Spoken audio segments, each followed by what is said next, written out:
When it comes to women in history, there are few that command the respect that Boudicca, the warrior queen of the ancient Britons, has achieved over the centuries, yet this fearsome female still remains to this day a true enigma. Who she was, what she did, and the consequences of her actions are as fascinating as they've ever been, and this programme will take you on a journey of discovery to find the real Boudicca, the woman behind the legend.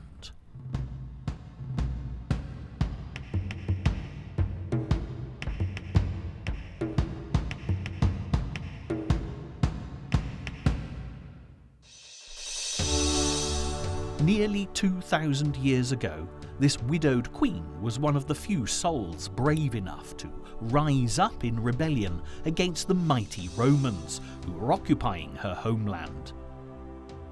She managed to amass and control an army of over 100,000 ancient Britons, laying waste to several of the nation's occupied towns and cities along the way, including London, before eventually succumbing to the dominance of the Roman Empire in one final huge battle in 61 AD.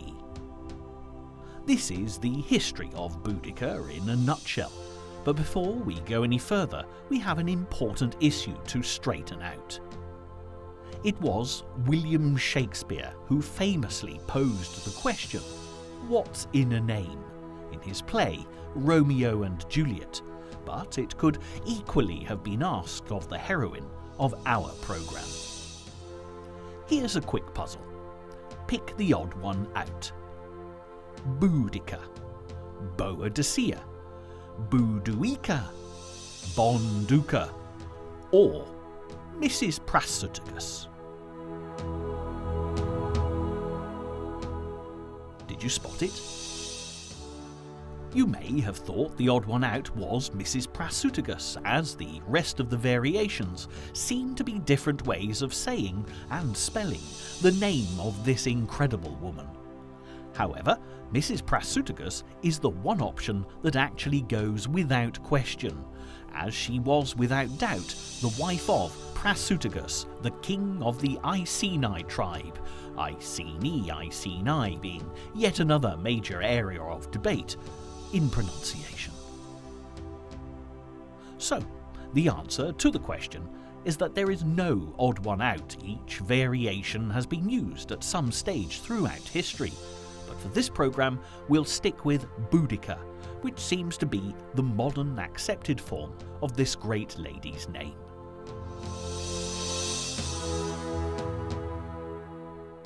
Boudicca would have been derived from the Celtic word Buda, which means victory, with Boudicca being the Celtic goddess of victory.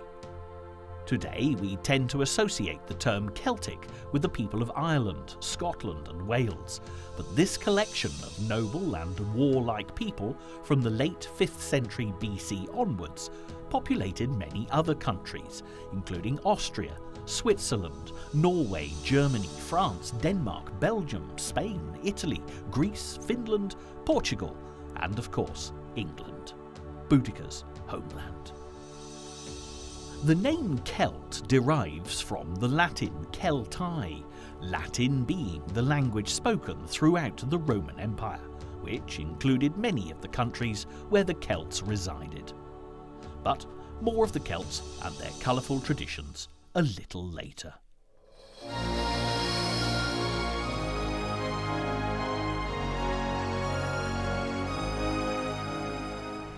So, if Boudicca was named after the Celtic goddess worshipped by the Iceni tribe, then this may not have been the Queen's real name at all, but just the name given to her by her followers as she led them into battle.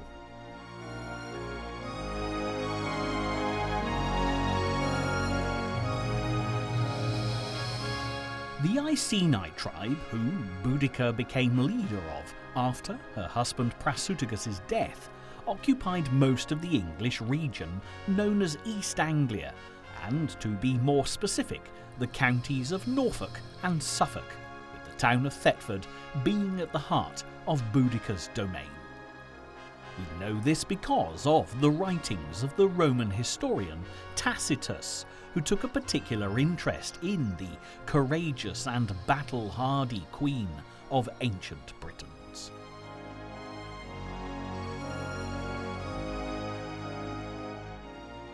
It's said that history is only told by the victors, and this is never more evident than in the case of Boudicca. Her story has only been passed down through the centuries as a result of the Roman accounts of her, but only after she'd been defeated.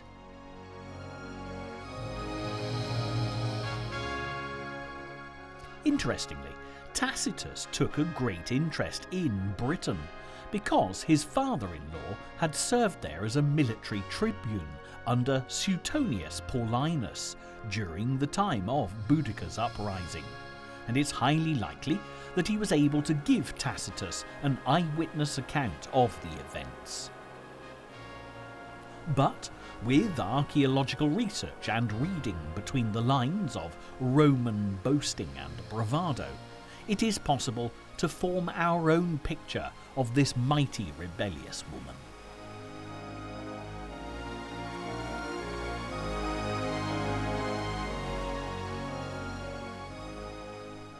Time then to expand on the legend of Boudicca, who is still regarded as one of Britain's greatest leaders, alongside the great men of British history, including King Arthur, Winston Churchill, Robin Hood, and King Richard the Lionheart. After all, who says all legendary heroes have to be men?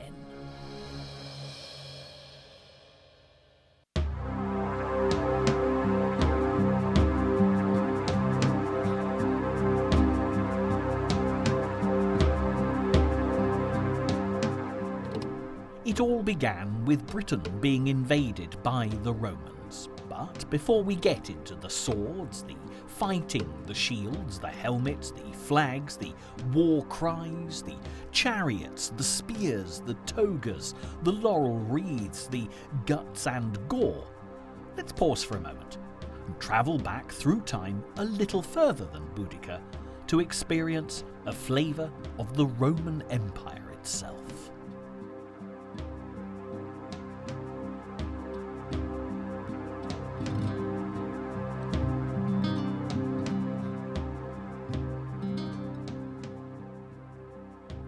Around 700 years before the birth of Jesus Christ, the city of Rome was built. At first it was ruled by kings, and then when the last king, Tarquin the Proud, was overthrown because of his barbaric cruelty to his people, Rome became a republic. This is essentially a country with a king, queen, or an emperor, but with an elected ruling body. Rome's republic was ruled by a senate made up of elected senators, very much like the United States of America, all with different responsibilities. With a powerful military tradition as the advancing Roman army became more powerful, the city of Rome itself became the capital for an ever-expanding Roman Empire. The Romans dominated wherever they advanced, from France to North Africa, and they eventually appointed an emperor to rule over all of their territories. This was due to the fact that the generals who controlled the various legions of the Roman army couldn't agree on a single decision, which made controlling the Roman Empire a task fraught with constant bickering and backstabbing. Of course, this isn't to say that this all stopped when an emperor was appointed. In fact, in some cases, it got worse.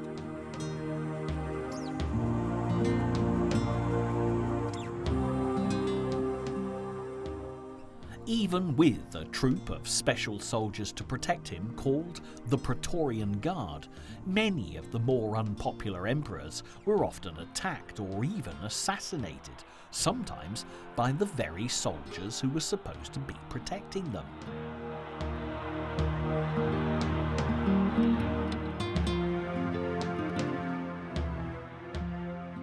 Britain, the Celts dominated. But they were far from being a big happy family either. Made up of tribes, often ruled by kings, queens or chiefs, they usually lived in settlements where a large hill could be used as a vantage point to defend themselves from attackers. Often, a fortification would be built on a hill, like a very early form of a castle, as can still be seen across East Anglia. In fact, one of the lowest hill forts, just 6 feet above sea level, can be found at Iceni Camp, near the town of March in Cambridgeshire. Amidst the Norfolk Fens, this region is a popular walking area that covers 3 counties in eastern England and used to be known as the Wetlands because of its soggy nature. This is believed to be the site where a huge battle took place between the Iceni Tribe, 20 years before Boudicca was queen, and an invasion force of the Roman army, who were on a reconnaissance mission to see whether Britain would be a viable place to conquer and add to the empire. Around the time of Boudicca, Iceni Camp would have been a very wet place, with the ditches filled with water. Archaeological excavations have uncovered horrible mutilated adult and child skeletons at Iceni Camp, with indents of Roman swords cut right into the bones, proving that a battle did take place at Iceni between the Iceni and the Roman army. Nevertheless, fighting off invaders was never the highest priority for the Celts, as they were, more often than not, preoccupied with fighting amongst themselves. Neighbouring tribes of Celts were never at ease with one another, and were frequently engaged in arguing or fighting over something, very much like siblings in a large extended family.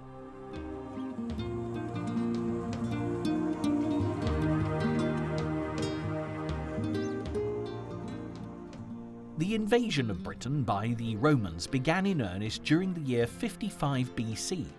Julius Caesar, probably the most famous of the Roman emperors, conquered France, then known as Gaul, in this year, before turning his attention across the Channel to England.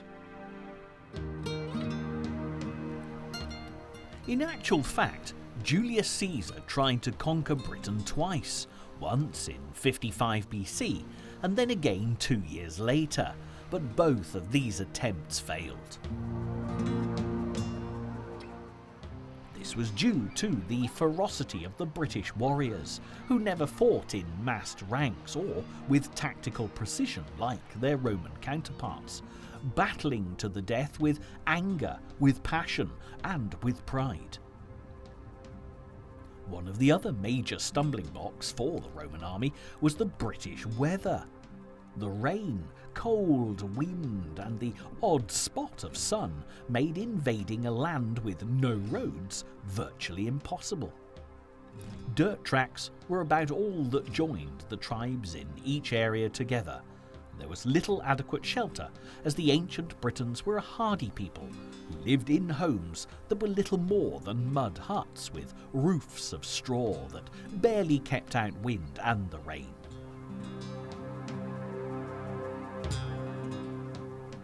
This was a far cry from the type of living conditions the sophisticated Romans were used to. The British may continually bemoan the weather, but in this instance, it was actually a great help to the natives and not a hindrance at all.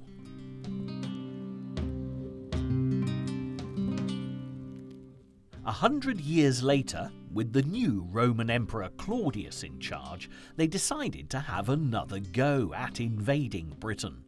This time, with the knowledge acquired from the previous attempts, the Romans succeeded in their conquest of Britain.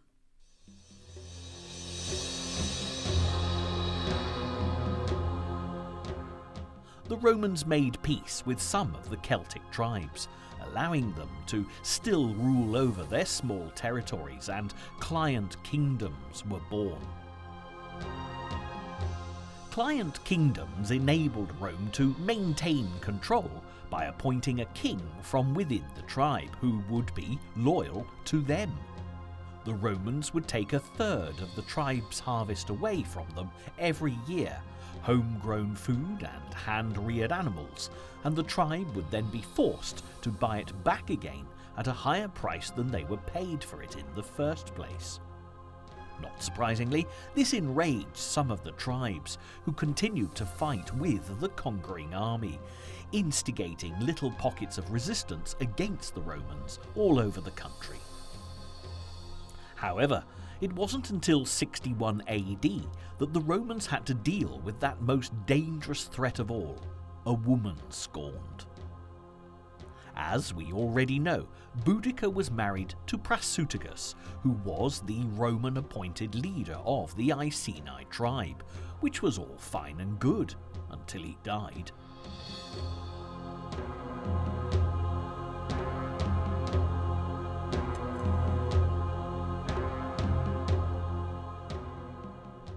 Being a wise sort of a fellow, well used to dealing with the Romans, he left a will that split all of his land and possessions between his wife, Boudicca, and the new Roman Emperor, Nero.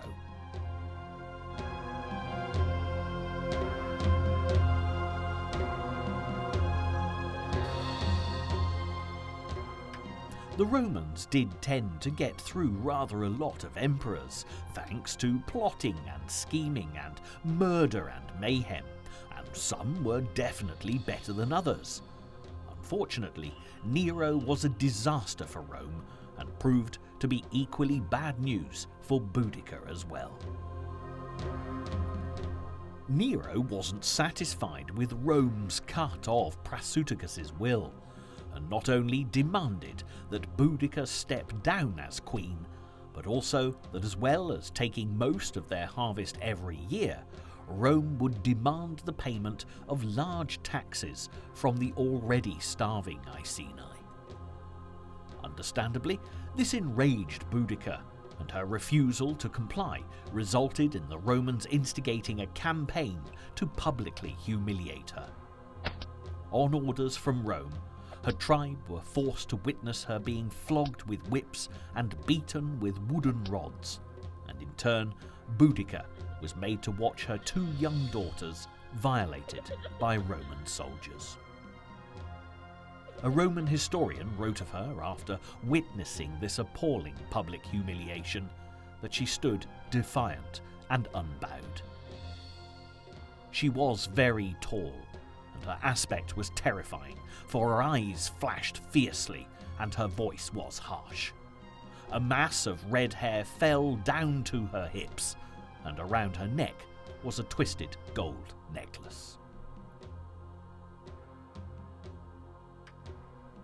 In an unprecedented show of support, the neighbouring Celtic tribes rose up in anger alongside Boudicca, forming a viable resistance to such barbaric treatment, and together the huge army marched from Thetford to the capital of Roman Britain, Colchester, and promptly destroyed it.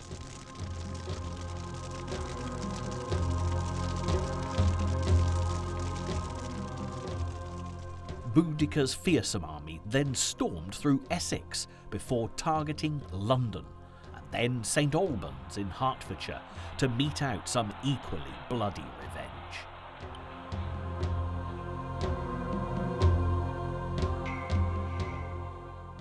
The Romans regathered their troops as some of them were fighting to overthrow rebellious tribes of Welsh Celts, marching them back from the far-flung island of Anglesey. The final battle between Boudicca's irrepressible Celts and the might of the Roman Empire is believed to have taken place in the village of Mansetta, near the town of Atherstone, in the county of Warwickshire, England. This was on the Roman road called Watling Street, which stretched with Roman precision from Dover to Shropshire, and the ensuing battle went down in history as the Battle of Watling Street. Boudicca's army was massacred. in part due to the battlefield discipline and superior military tactics of the Roman army.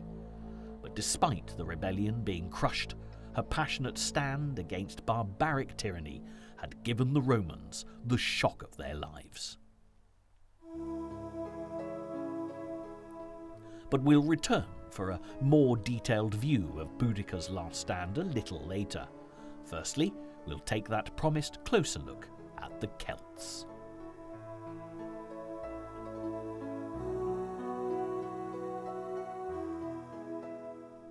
The name Celt originated with the ancient Greeks, who called the barbarian people of Central Europe Keltoi. The area where they lived became a constantly changing collection of tribal nations. The Celts were never an empire ruled by one government. Instead, they are thought to have originated in Central Europe, southern Germany, Austria and Hungary, for example.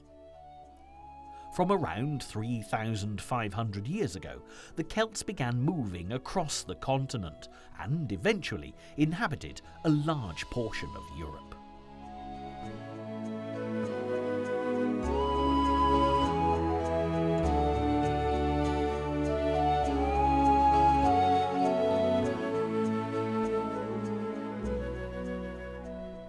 Weapons were very important to the Celts, and they would sacrifice their finest swords, shields, spears, and even chariots to the gods by throwing them into lakes, rivers, and bogs, places they considered to be sacred.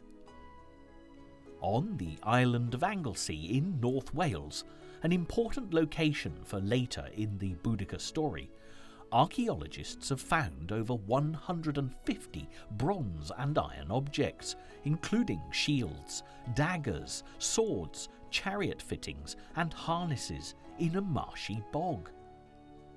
The dredging and digging that took place has transformed the area into a lake, so it's unlikely that anything else will be discovered.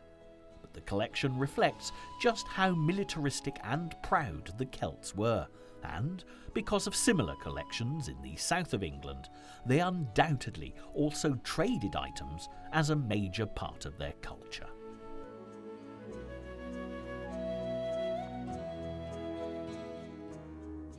For the Celts, religion was closely tied to the natural world and all that Mother Nature provided.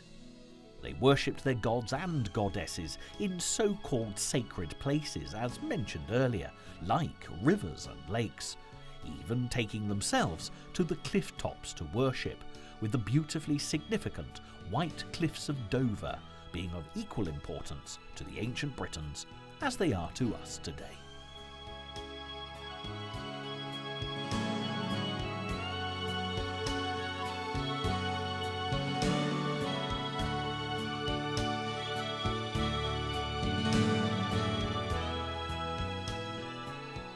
The Celts were also convinced that the world of the supernatural governed every aspect of the world that they knew, with the most powerful being the sun, the moon and the stars, and many of their celebrations and rituals reflected this, with some having been passed down through the ages.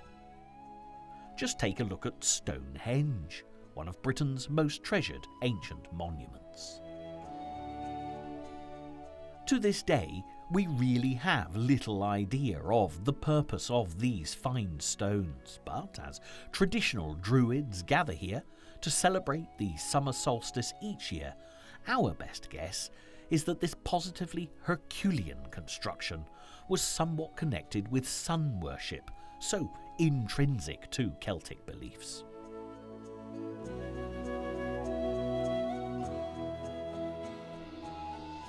As a contrast, the everyday lives of the Celts were on a much simpler scale, and there are places where even in the 21st century we can go to find out about how Queen Boudicca and her people lived. Welcome to Cinderbury Fort, which is a reconstruction of an Iron Age settlement, which truly demonstrates what Celtic life would have been like.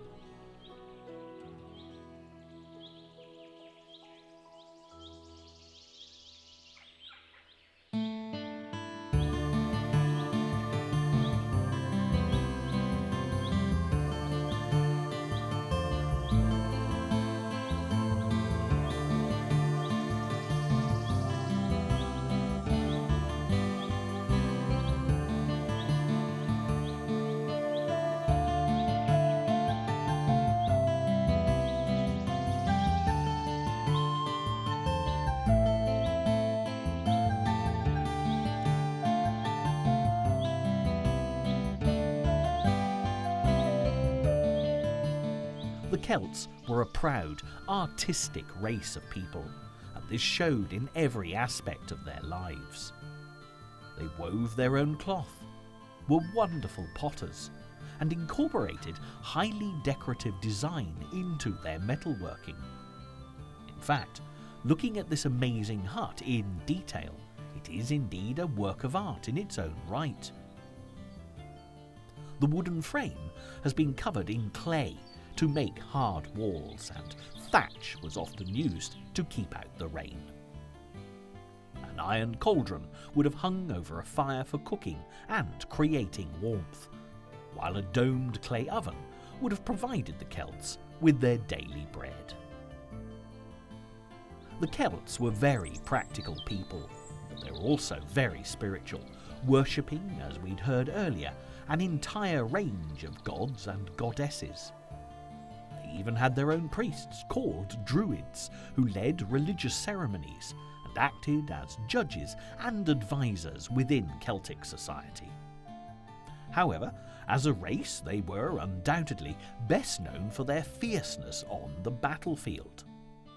These people that quietly lived tending to their animals, making pots and metalworking in settlements like this, would fight to the death when they were under threat, believing that death was simply a journey to their other world. Consequently, the Celts showed no fear whatsoever in battle, which even the disciplined Roman army had no answer for. Who knows, this might just be another explanation of why so many swords and so much weaponry got thrown into lakes, or at least got buried with its deceased owners to help them in the other world. Incidentally, a Celt believed that if you died in the other world, which was possible, you'd be born again on Earth to do all that fighting all over again. Now, while we're still on the subject of throwing swords into lakes, understanding the Celts can help to demystify another right royal Great British legend. Boudicca fought to be Queen of the ancient Britons against the Romans. But when the Romans finally left Britain many years later, King Arthur was crowned the last Celtic monarch. Legend has it that young Arthur drew a sword from a stone to prove his right to rule. But could this have been a mere distortion of history?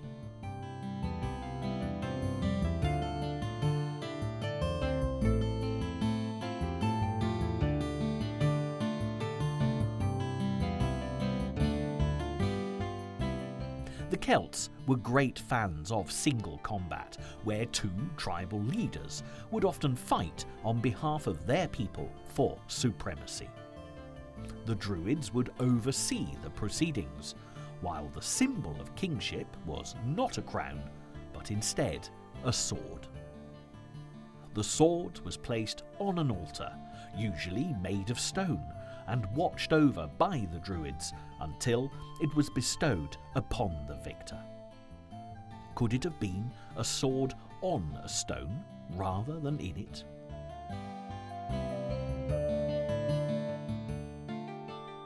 Also, the legend of Arthur claims that his sword was returned to the Lady of the Lake after his death, again immortalising the Celtic practice of throwing swords into sacred bodies of water. But that's, of course, another story altogether. So let's return to the more unusual Celtic practices that Boudicca would have known very well.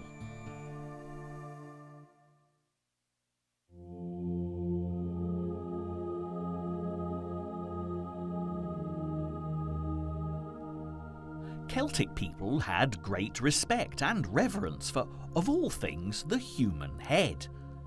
This wasn't just by looking in mirrors and admiring the braiding in their hair or the tattoos over their faces. No, that would be too simple. The Celts, according to Roman historians, cut off the heads of their dearly departed family members and worshipped their skulls by encircling them with candles and praying. The Celts were also renowned for cutting off the heads of their enemies too, so that they could remove the brain and mix it with lime to make it into a hard, round ball. They could then carry this into battle to give them the strength of their enemy as well as their own. Failing that, when they ran out of objects to throw, a well-hardened brain could make a very handy missile indeed.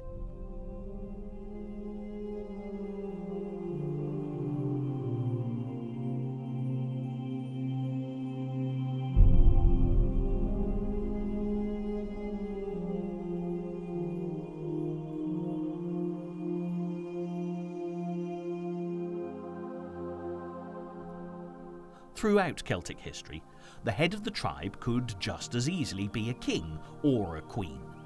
There were no stereotypical sexist views from the Celts, as they believed that women were equal to men, with Boudicca being the prime example of this.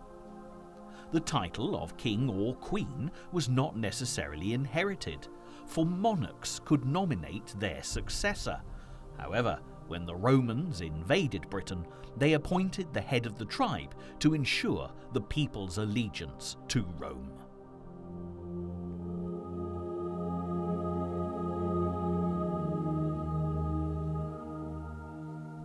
The Romans came to Britain looking for riches, land, slaves, and, most of all, iron, lead, zinc, copper, silver, and gold.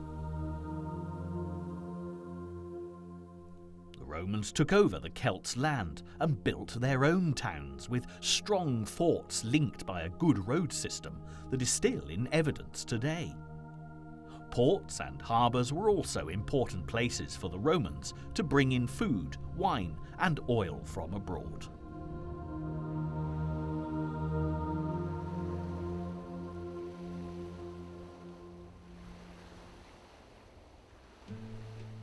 To this day, you can find examples of the Roman occupation of Britain, ranging from the grandiose splendour of these baths in Bath to remains of Roman villas like this one, tucked into the rural hillside of the Cotswolds.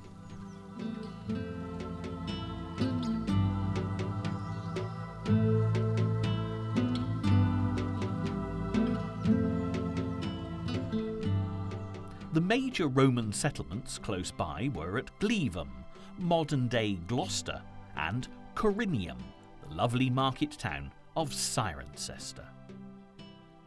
The artist's impression shows just how sophisticated this villa would have been, and it typifies the way the Romans in Britain would have lived.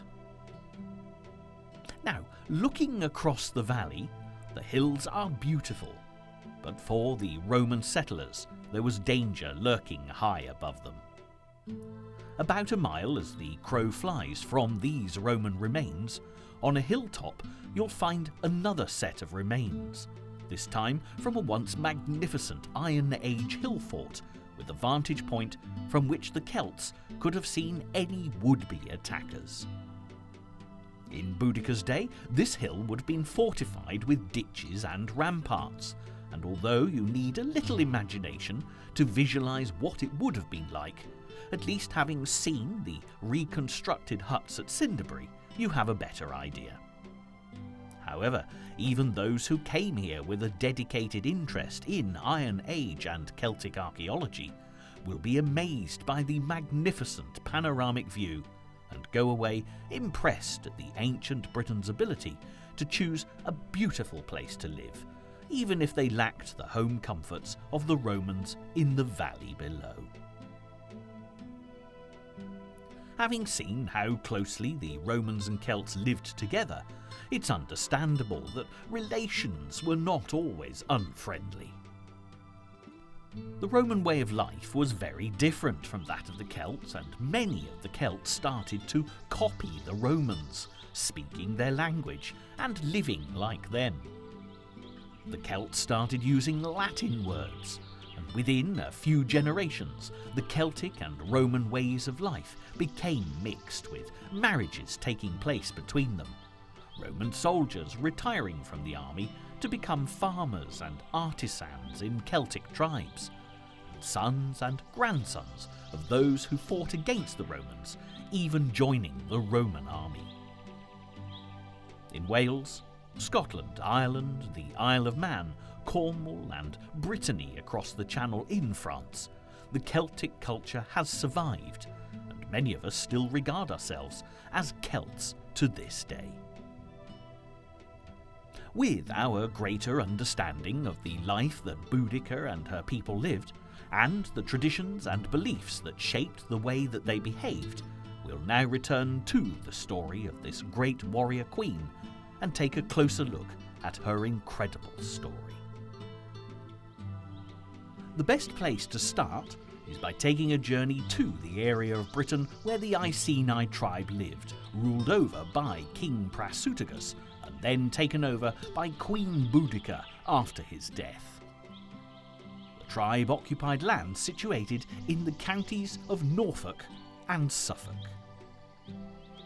Unlike the Roman invaders who'd set up luxury towns and homes, the Iceni tribe, as we've already seen, would have lived relatively simple lives. The palace that King Prasutagus and Queen Boudicca ruled their tribe from would have been made of entirely perishable materials like wood, clay, straw, mud, and even animal dung, even if it had been on a grander scale than the charming huts we saw at Cinderbury. But Cinderbury is far from being the only place in Britain where you can experience firsthand what the life of an ancient Britain was like.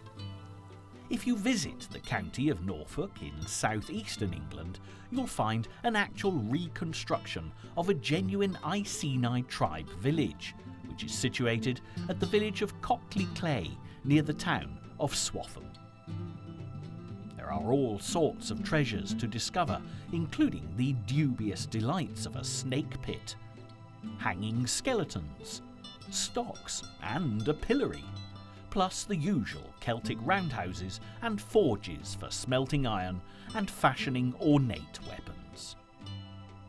This is about as close as we can ever get to an exact replica of the village that Queen Boudicca would have lived in, and although this isn't the real thing, there is evidence that the Cockley Clay site actually had a Celtic settlement based here when our heroine was waging such bloody war against the Romans.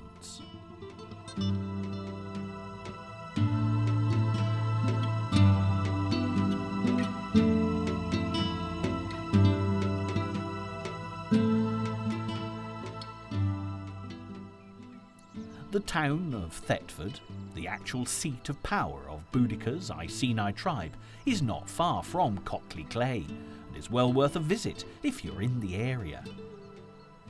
There are remnants of the defensive works that would have protected the settlement from attack, and the fascinating Castle Hill stands as a proud testament to this for modern-day tourists.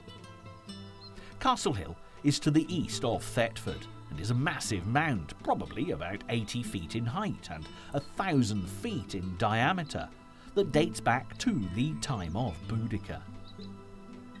Wherever you happen to be unearthing Celtic settlements across the country, it's evident that wherever possible, the Celts favoured the high ground, which must have been a terrifying prospect for their enemies.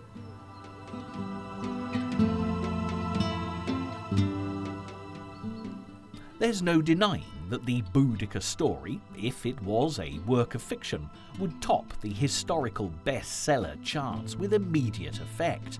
And even in the 21st century, few can fail to feel anything but empathy for this great woman, literally centuries ahead of her time. We've already had a look around the Iceni tribe's home, and done our background research on the period in history when this all took place. But what was Boudicca really like? She was the archetypal heroine, courageous, tempestuous, the well-respected queen of the Iceni tribe, with flame-red hair to match her fiery temperament. Also, she was far from being alone, enjoying great status as a woman warrior, because the Celtic people were noted for allowing their wives and daughters to join in any battle with them. Although historians claim that Celts were no more than illiterate barbarians with a rudimentary knowledge of farming that helped to keep them alive between battles, inter-tribal fighting and general skirmishes, they were wise enough to allow women to operate on an equal footing to men in all aspects of their culture. Boudicca's husband died whilst her daughters were still very young, and it's believed that she was in her late 30s at the time this happened. And what of the love interest? Prasutagus was Boudicca's older husband, who'd taken over as leader of the Iceni Tribe when the Roman invasion reached Britain's shores. The Romans allowed the Iceni to keep their land, so long as Prasutagus, as king of the tribe, did as they asked and kept paying the taxes. Needing a queen, he married Boudicca, who was of the Celtic nobility, and they had 2 daughters. Prasutagus had been clever enough to keep the Romans happy, but he was also wise enough to know that if he died, there would be difficulties. So he left a will that he thought would resolve matters nicely. He bequeathed half of his money, his personal possessions, and the Iceni lands, which consisted of Norfolk and Suffolk, governed from Thetford, to Boudicca and his daughters. Because he had daughters rather than sons, he needed to ensure that they would have enough money for a dowry, so that they could marry well. Also, Boudicca needed to be able to govern as queen of the Iceni and pay taxes to the Romans until she could marry again and hand over some of the responsibility. The other half of his legacy was left to the Roman Emperor Nero in the hope of appeasement. Unfortunately, the Emperor Nero was not one of Rome's most reasonable citizens, and he greedily decided that he wanted everything Prasutagus left for himself.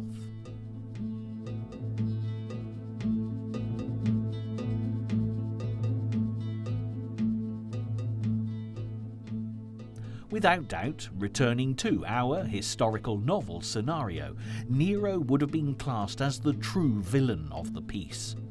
This was one of Rome's most notorious emperors, who became corrupted by absolute power absolutely. His mother, Messalina, had married the Emperor Claudius, her own uncle, as a means of gaining wealth and power. Through her scheming and conniving, she managed to get Claudius to adopt Nero as his own son, and thereby make him rightful heir to the Roman Empire. But before the ink was even dry on the statute, Messalina poisoned Claudius, and at the age of 14, Nero became the new emperor of Rome. Spoiled beyond all measure, he loved living life to excess. He married frequently, divorced regularly, and had many of his wives and a whole host of lovers of both sexes murdered just because he'd got bored with them. Nero also considered himself to be a great artist and performer, although it was considered shameful for a Roman emperor to appear as a public entertainer, acting, singing, and playing his lyre, which is a small type of harp. Never one to bow to public opinion, he continued to do exactly as he pleased, and never once left Rome as other emperors had done, to see the territories claimed for the empire and congratulate the army on their conquests. When a great fire devastated Rome in July of 64 AD, just a few years after the death of Boudicca, Nero was accused of starting it himself to make way for a new and more glorious palace that he wanted to build, made entirely of gold.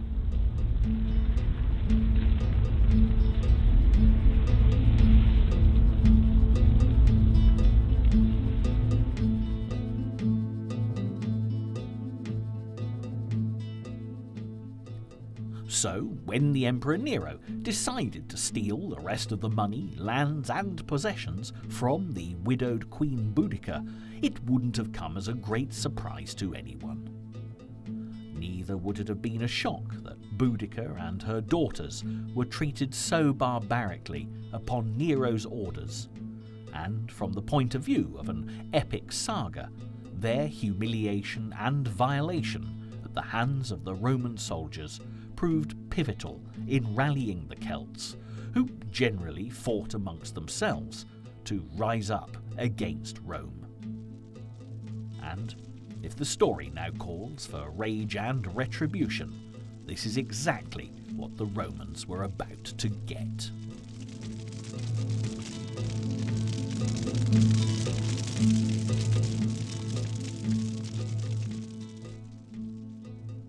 With the neighbouring Celt client kingdoms fired up and ready to follow Boudicca as their leader, the Romans had to face their biggest threat on British soil to date. The southeast corner of England was predominantly made up of these small client kingdoms, as the Romans christened them, which were still ruled by the Celts but under strict Roman control. Nevertheless, there was always an uneasy sense that the status quo could be very easily upset.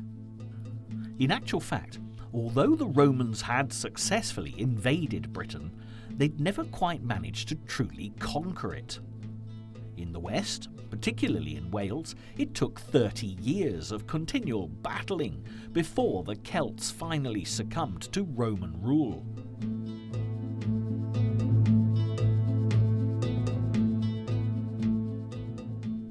The further north the Romans advanced, the more difficult they found the terrain, the weather, and the people. 60 years after Boudicca's humiliation in front of her own tribe, the Romans gave up trying to conquer Scotland, or Caledonia as the Romans called it, building Hadrian's Wall to prevent military raids by the Scottish tribes of Celts into Roman-occupied England.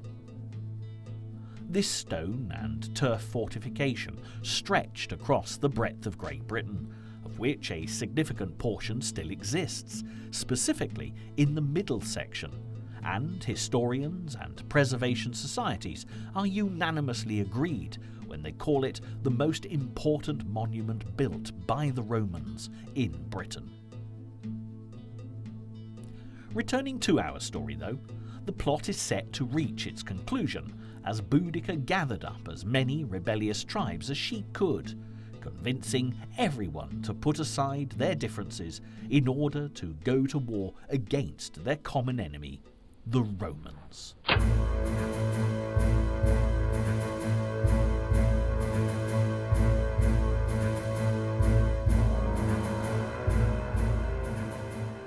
From the town of Thetford, Boudicca and the massed Celtic army of 100,000 soldiers marched straight for the Roman stronghold of Camulodunum, now known as Colchester, which was dominated by retired Roman officers and their families.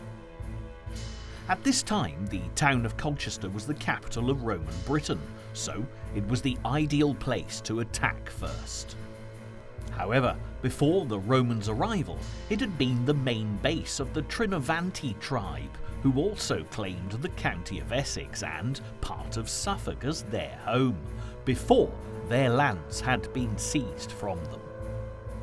Many of their people had been enslaved.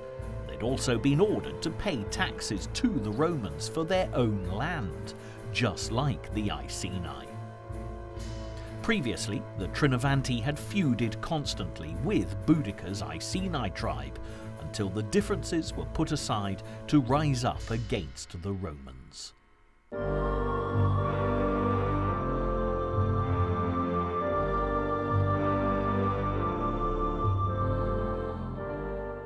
Colchester had many fine examples of Roman buildings and architecture, including council chambers, a theatre, and the massive Roman temple to Claudius, Nero's predecessor, the murdered uncle. Boudicca's army dramatically outnumbered the inhabitants of Colchester, as many of the soldiers that should have been stationed there were away fighting the Celts in Wales.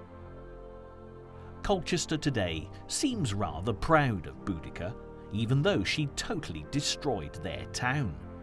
She's even been commemorated in a stained glass window in Colchester Town Hall.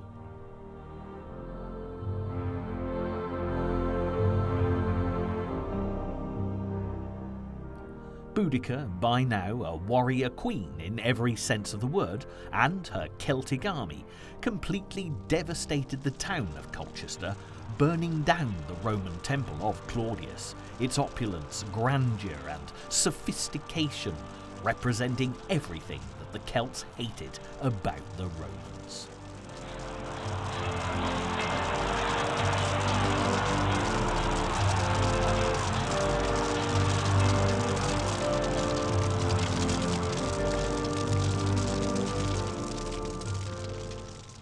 A grand castle was later built on the vaulted foundations of the Roman temple of Claudius, and today this is the home of the Colchester Castle Museum at the eastern end of the High Street. If you visit the museum, you can experience an audio-visual drama all about Boudicca's reasons for burning the town to the ground. The museum also exhibits charred remains of fruit, grain, pottery and bedding from the time, as well as the decapitated skulls of Roman soldiers. Among the highlights on show are 2 Roman military tombstones. When they were discovered, they were broken in 2 and found face down on the ground. A local historian believes this happened at the time of the revolt, and some recent finds at a London cemetery bear out his theories that the desecration of sacred burial grounds was a feature of Boudicca's rebellion. Putting together the pieces that archaeologists have discovered, it would appear that most of the Roman residents of Colchester crammed into the vaults of the temple, barricading themselves away from the invading Celts. But Boudicca, remember, was a woman scorned, and no mercy was shown or quarter given, as they were all burned alive. However, compared to the violent deaths the marauding Celts inflicted on other Roman citizens of Colchester, it was perhaps a better option. Although there's no sign of the Roman temple above ground, the vaults where so many Romans died are still to be found below the castle, and if you're not afraid of ghosts, you can take a guided tour around the vaults when you visit the Colchester Castle Museum.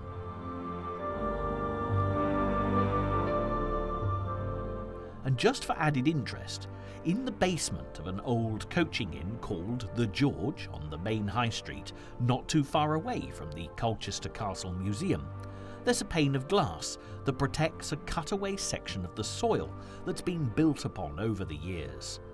It's about 6 foot below the surface, and near the top you can see a distinctive layer of bright red burnt clay.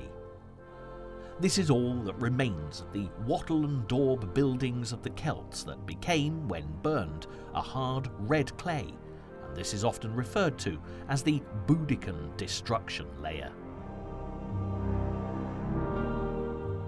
But for now, we'll leave Colchester smouldering behind us as another exciting male protagonist comes to join the story.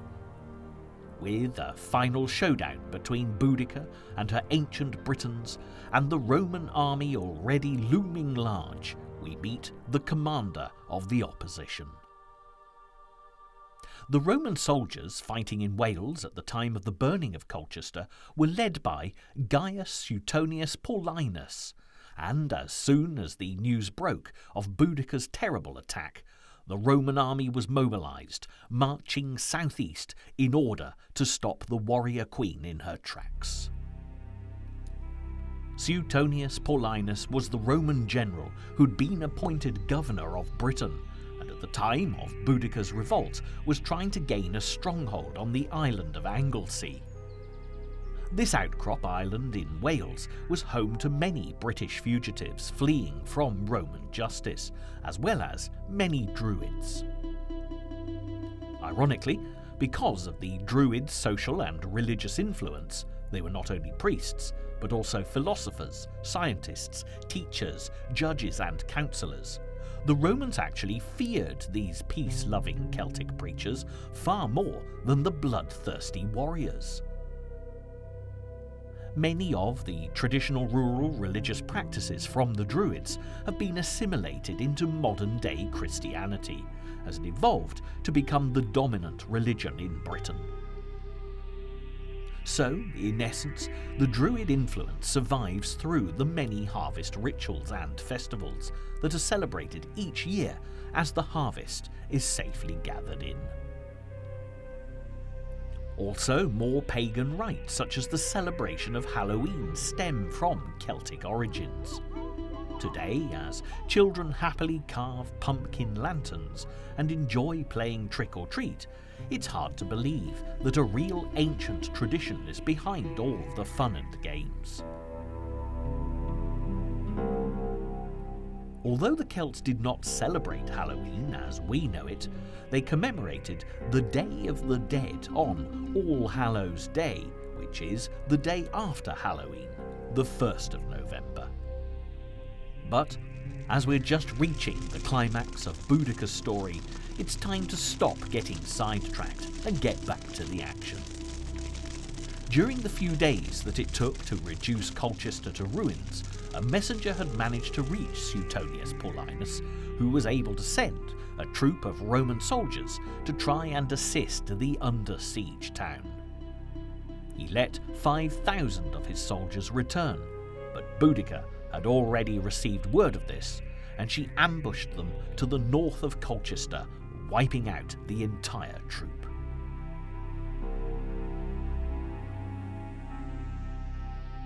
Boudicca then steered her victorious band of Celts towards Londinium, soon to be renamed as London, and rebuilt as the new capital of the nation. This was a relatively new settlement at the time, which the Romans had founded only a decade before Boudicca's uprising. It said that approximately 10,000 people were living there, and it expanded at great speed, quickly nearing the size of the present city of London, although the streets were about 16 feet lower than they are today.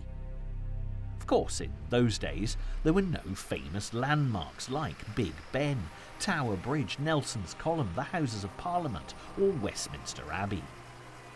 Londinium wasn't even as magnificent as Colchester had been before it had been reduced to red rubble. Can you imagine today's London compared to the Londinium of yesterday? It would have been a lot like the reconstruction of the Iron Age villages we've been looking at, with a few more upmarket Roman villas scattered about.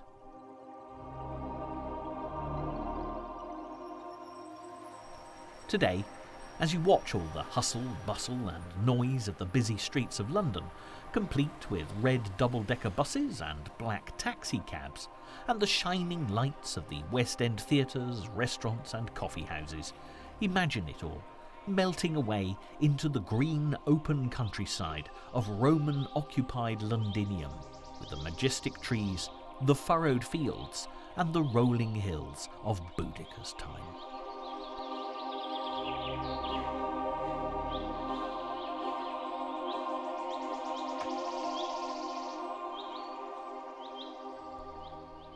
As news spread that Colchester was no more, and that Boudicca was on the rampage, marching on Londinium, the governor, Suetonius Paulinus, had managed to return with his troops to this relatively simple settlement before the arrival of the warrior queen and her army of Celts. However, never one to underestimate his opposition, the military tactician decided that he didn't have sufficient manpower to defend London from the passionate Celts, who were determined to regain their homeland. So, unlike many other Roman commanders whose pride and ego got in the way of a sensible decision, he chose to make a tactical withdrawal before Boudicca arrived. The Roman historian Tacitus wrote this of the strategy of the Roman commander. he decided to sacrifice the one town to save the general situation.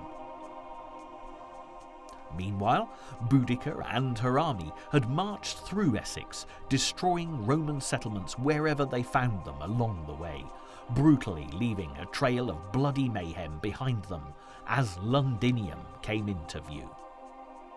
If anything, the Celts' wrath hadn't been appeased in any way, shape, or form by the destruction of Colchester, and another Roman historian notes that the violence, torture, and atrocities were equal to anything the Roman occupiers had inflicted on the ancient Britons.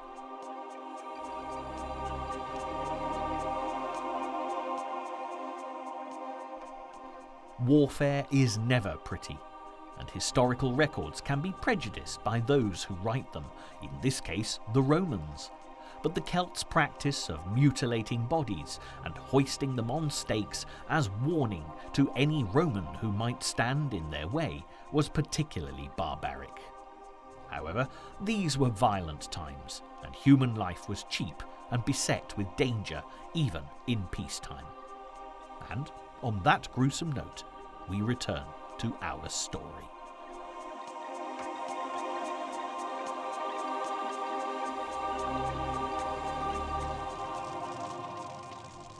Boudicca burnt Londinium to the ground, just as she destroyed Colchester. Again, the melted remains turned into a layer of red clay, sometimes 10 inches thick, the same Boudiccan destruction layer that you can see in Colchester. But Boudicca and her band of warriors were still not finished. Now, as you look around London today, it's often difficult to spot remnants of the past, unless you happen to be a fully qualified historian.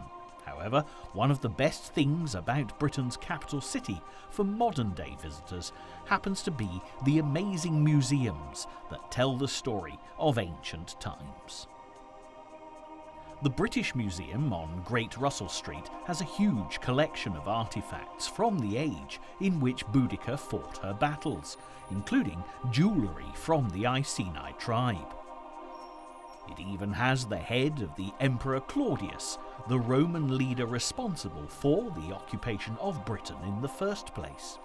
Well, it's actually the head of a statue of him that stood in front of his temple in Colchester, and we now know what Boudicca did to that building. With her army behind her, she ripped the statue down, decapitated it, and threw the head into the nearby river. It was some 2,000 years later that it was recovered and brought here for safekeeping.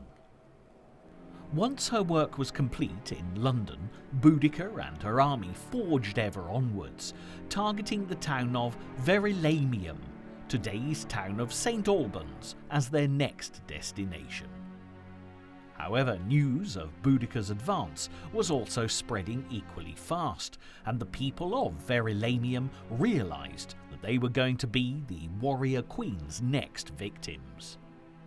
Consequently, when Boudicca arrived with her followers now numbering over 200,000, the town was completely deserted.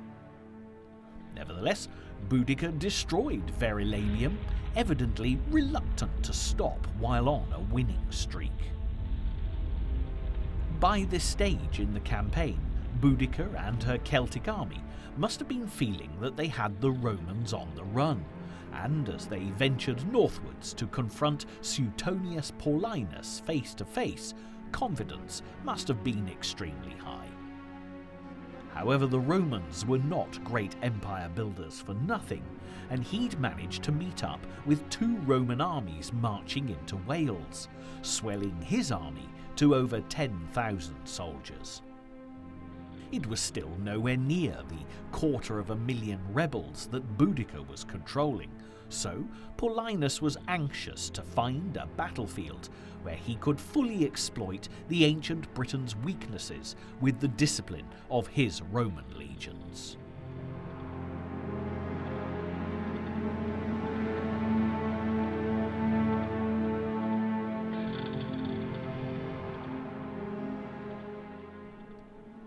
What happened next was a great battle, and although there is disagreement about where it actually took place, the general consensus of opinion is that both sides met at a little village called Mansetta in Warwickshire, along Watling Street, which was the longest and most important of the incredibly straight roads that the Romans built, stretching from Dover through to London in the southeast of England to Anglesey in the north of Wales.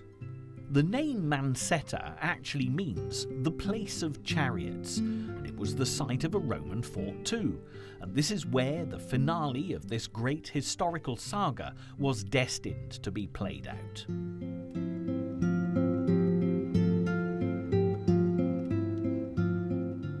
Today, any hint of there being a battlefield here is long gone, as the flat, open plain of the countryside, with the river Anker running through it, is situated to the southeast of the town of Atherstone, Warwickshire, between the continually busy A5 road, which still follows the line of the Roman Watling Street and what's known locally as the Hart's Hill Ridge. Suetonius Paulinus had chosen his location well, and despite Boudicca's army's superior numbers, they were no match for the Roman military machine. Unfortunately, this is where Boudicca met her downfall. Although the Celts fought with passion and belief, they were destroyed by the warrior queen's Roman nemesis.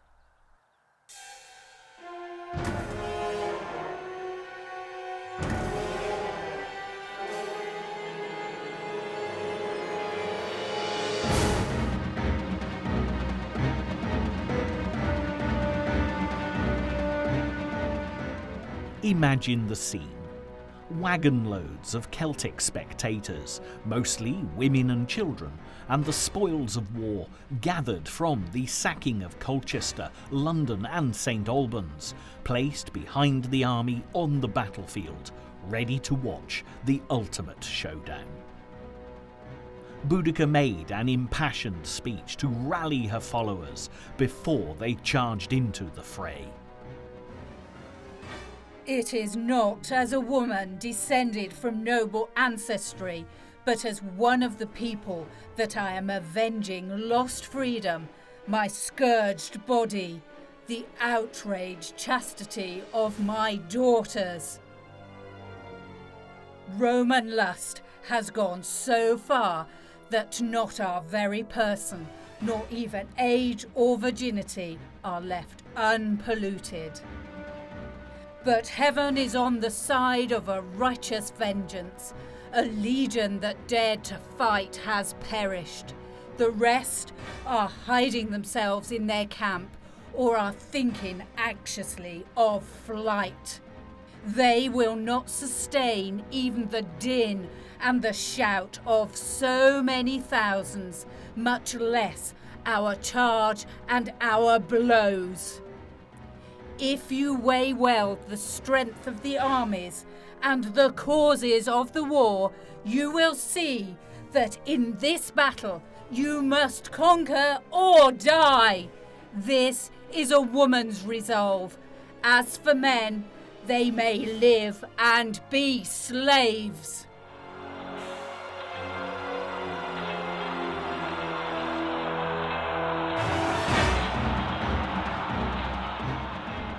The ancient Britons charged the Romans, only to be met with a flurry of javelins, which disorientated the Celts, and then the Romans advanced as one unit, hidden by shields, as they pushed forward, stabbing and trampling all those in their path.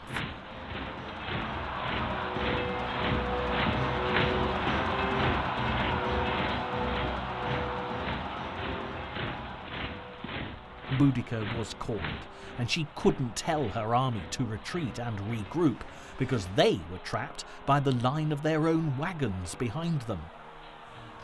They were armed with long swords that needed space to swing and connect, but they were crushed in a melee of their own making, because of the large Celtic army they'd accumulated, and consequently the brave warriors were unable to move.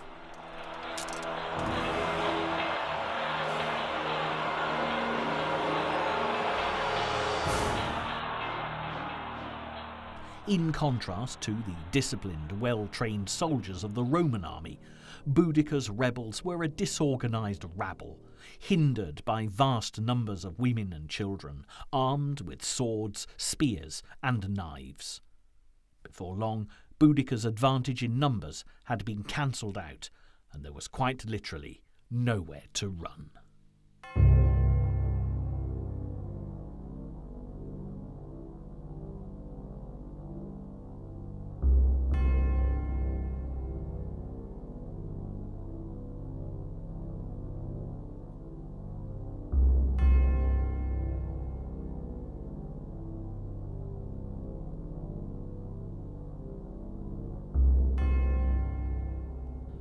At the end of the bloody battle, 80,000 of Boudicca's warriors had been killed, including the women and children who were waiting in the wagons behind the battle lines, while only 400 Romans lost their lives.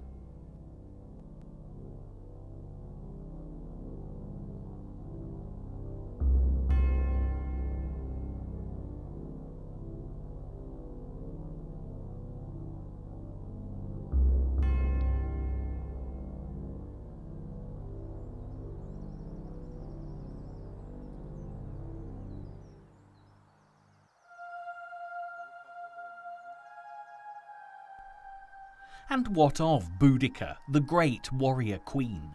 Did she survive the last battle? Reports are varied and conflicting on this subject, but whether she escaped and fled back to the Iceni country of East Anglia, or she was taken prisoner by Suetonius Paulinus, one thing is always consistent, namely that she took her own life. Wherever they were fighting in the world, it was the tradition for the leaders of the Romans' vanquished foes to be shipped back to Rome, where they would be paraded in chains through the streets, the ultimate humiliation, before being executed. Boudicca had certainly been a worthy adversary, and she would have suffered this fate without a doubt if she hadn't have taken such drastic action. For a Celt, suicide was an honourable death, and wherever her remains lie, the legend of Boudicca, although lacking a happy ending, can at least boast a satisfactory conclusion. Despite Boudicca not living to see it, the Romans eventually left Britain, and the pages of history closed on this chapter of occupation. Yet this is far from being the end of the Boudicca story.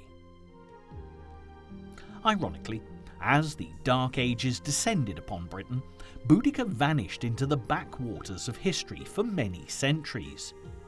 It wasn't until the Renaissance that her story was rediscovered in Roman manuscripts, most notably in the writings of Tacitus.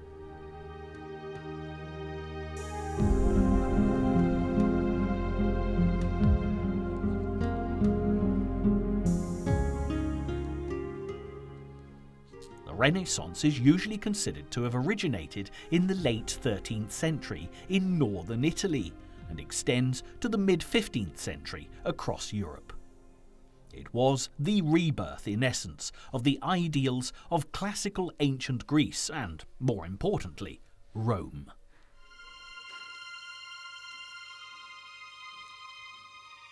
However, the true resurrection of this warrior queen didn't actually take place until the 19th century, when Queen Victoria became Britain's sovereign in 1837. As the word Boudicca translates as the Celtic word for victory, and through Roman Latin translation actually becomes Victoria, so Queen Victoria became associated with her namesake from the ancient Britons. For Queen Victoria, there were few women that she could look back on in history that offered inspiration for a female fighting for supremacy in a male-dominated world.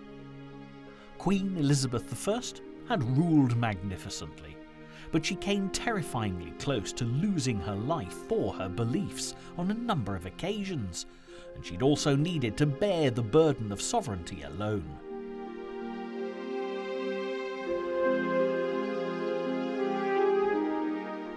When Queen Victoria lost her beloved husband Prince Albert, she too was alone, and a fascination with the long-dead British queens, Elizabeth and Boudicca, would have been inevitable, and where Queen Victoria led, the rest of the population followed.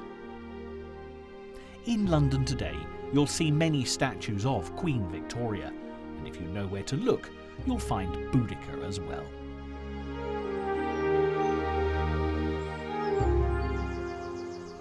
As discussed earlier, there are some that believe Boudicca's last battle didn't take place in Warwickshire, but instead in London.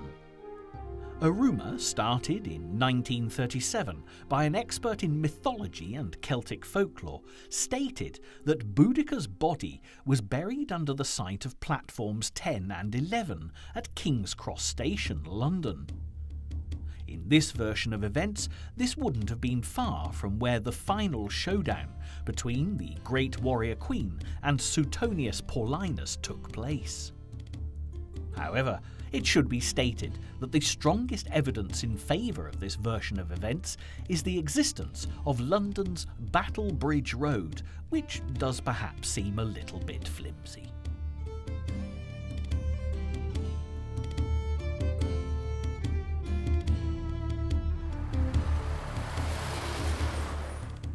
But if you want to find Boudicca in London today, you need to travel to the embankment of the River Thames.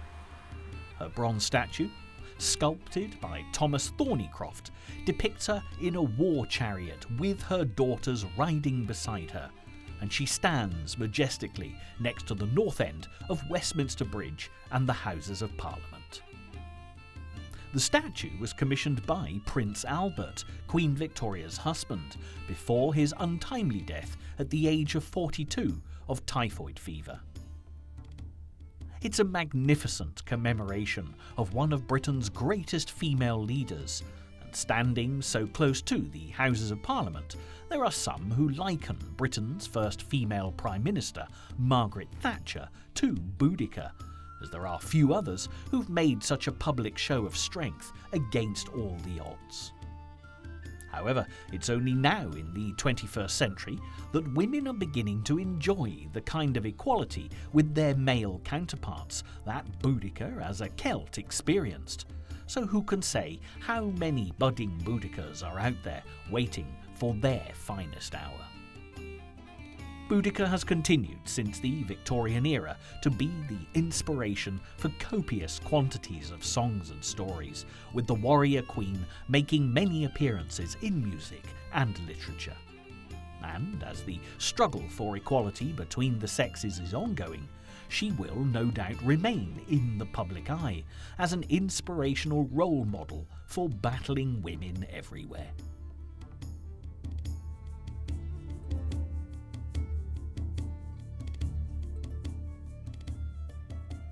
Yet as our programme draws to a close, and we all cry hurrah for Boudicca, we must remember that there are two sides to every story.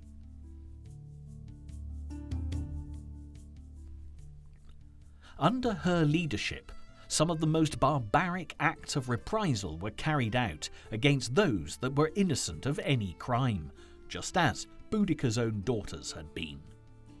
The Roman women who were captured suffered the worst treatment of all on the orders of Boudicca, so there was little empathy for a universal sisterhood. In truth, we must accept that although Boudicca is perceived as a symbol of women's liberation, this is in fact a distortion of history. It's so easy to look back into the past and judge the actions of our ancestors by the standards of the present. Boudicca belonged to a Celtic culture that didn't discriminate against women. She simply was fighting for survival, just like her male counterparts.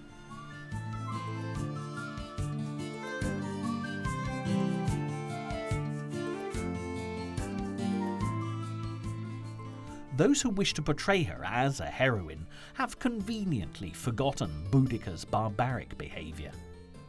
Many of the great heroes from history have also been treated in the same way. A prime example is Alexander the Great, who, for many admirers, is the greatest hero the world has ever known. In point of fact, he probably treated his horse more kindly than any human unfortunate enough to be in his vicinity, and as absolute power again corrupted absolutely, his despotism ended up knowing no bounds. So just remember, as you stand before the majestic statue of Boudicca, don't take everything you hear about this remarkable lady at face value. If you need confirmation of this, all you have to do is go back to her name, which today we pronounce as Boudicca. However, for anyone watching this who was born before 1960, Boadicea is the only way to pronounce this warrior queen's name.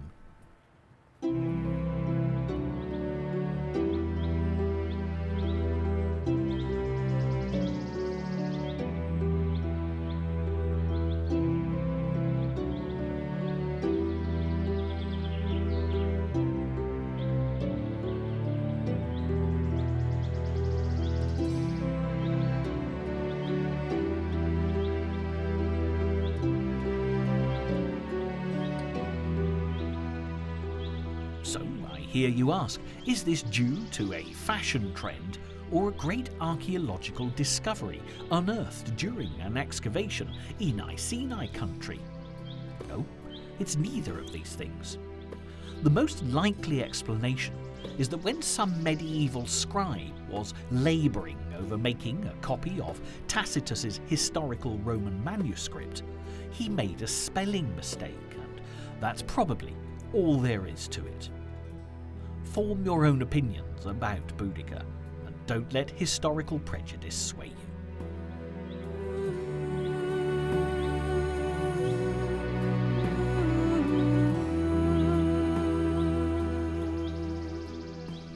And now our time journeying into the dim and distant past to discover the true identity of Boudicca, Boudicca, or even Boadicea if you prefer, really is at an end.